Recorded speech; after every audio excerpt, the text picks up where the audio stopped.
दिनेश सिंह जी। राधे राधे। गुरुदेव, आपके चरणों में कोटि कोटि प्रणाम। गुरुदेव, मैं बहुत पापी इंसान हूँ। मुझे लगता है कि मुझसे पापी कोई इंसान होगा ही नहीं। महाराज जी, मुझसे इतने पाप हो चुके हैं कि मैं उन पापों को अपने मुख से वर्णन नहीं कर सकता। लेकिन जब से आपको सुनना प्रारंभ किया है, मेरे जीवन में अनेक बदलाव आए हैं। मैं पिछले नवंबर से आपको सुन रहा हूँ, तब से सारे नशों से मुक्ति मिल गई है। गुरुदेव, मैं बिना माला के प्रतिदिन श्री राम जी का भजन करता हूँ। ये पता नहीं कि कितना करता हूँ, पर जब से आपको सुना है तब से तीसरी बार वृंदावन आऊं। बस ये वासना अंदर से खत्म नहीं हो रही, इसका कोई उपाय? हो जाएगी, हो जाएगी। जितना नाम भगवान अंदर प्रवेश करते जाएंगे, जगह भरती जाएगी, वासना हटती जाएगी।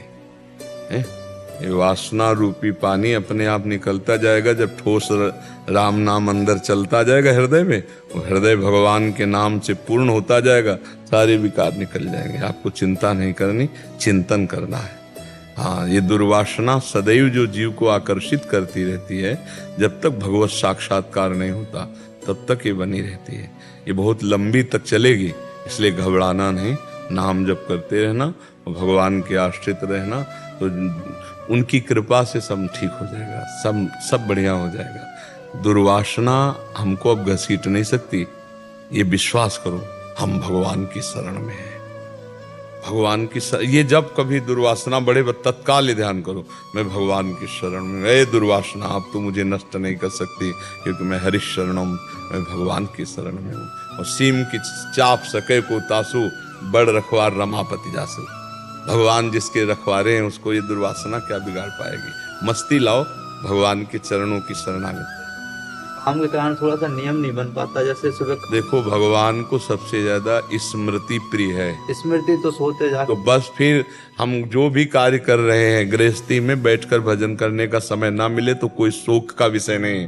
हाँ, जो काम कर रहे हैं वो नाम जप करते हुए कर रहे हैं, बस सबसे बड़ा भजन हो जाएगा। बात समझो। आसन में बैठ करके ये विरक्तों के लिए, गृहस्थों के लिए फावड़ा चला रहे हैं, राम राम। जो काम कर रहे हैं भगवान का स्मरण करते हुए, बहुत बढ़िया भजन है, बहुत बढ़िया भक्ति हो जाएगी अगर इसको करना सीख जाए।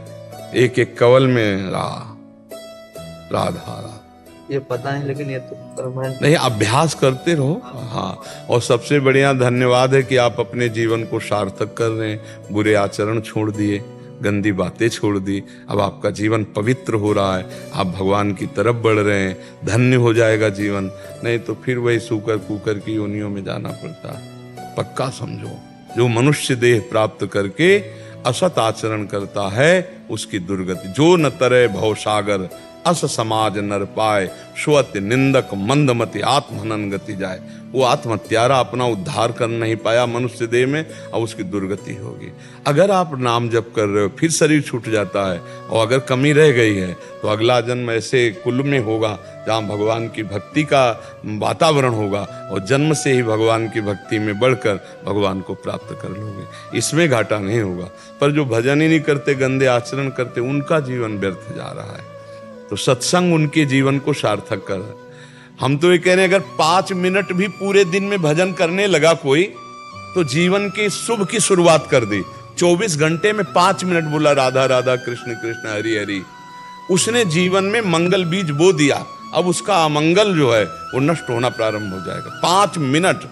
और कहीं कोई चलते फिरते उठते बैठते नाम जप कर रहा है तो क्या कहना, सा तरत सा लोकान तारेते। नाम जापक भक्त अपने आप को तार देता है, अपने परिवार को तार देता है, अपने कुल को तार देता है, और कह रहे हैं लोकान तार्यति, वो लोक के लोक को तार सकता है। मम भक्ति युक्तो भुवनम पुनातु, भुवन का भुवन पावन कर सकता है। इसलिए खूब भाव से नाम जप करते रहो, वासना की चिंता मत करो, उपासना में लगो, वासना अपने आप नष्ट हो जाएगी।